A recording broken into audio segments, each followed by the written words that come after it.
kaligtasan mo sa Alerto 24. Nilimas ng mga magnanakaw ang vault ng isang sanglaan sa Taytay, Rizal. Ang mga magnanakaw ay humukay ng butas para makapasok sa vault ng Sanlaan Siatina Imperial. Naka-Alerto 24.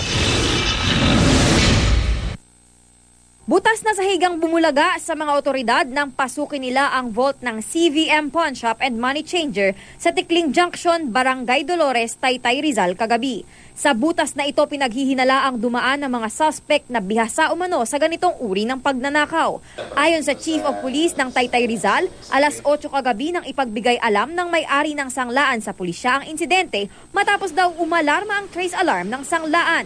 Pagpasok sa vault, limas na ang laman nito. Nagkaroon po ng road widening doon sa area ng Kaytikling natin para address yung traffic. Mas signal po yung traffic doon at may plano po magawa ng rotonda rin doon.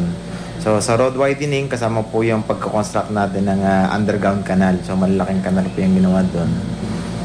Then nakita niyo siguro na yung magamit nila yung canal na yon. Lumalabas umanong itinao ng mga suspect ang pagnanakaw pagkaalis ng gwardya ng sanglaan alas 7 kagabi. Kumikilos naman na raw ang mga otoridad para di na masundan pa ang ganitong krimen.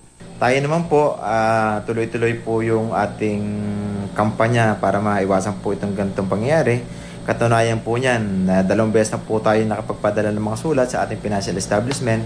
Ito po yung mga bangko. Patuloy naman ang investigasyon sa nasabing insidente. Athena Imperial, naka-alerto 24.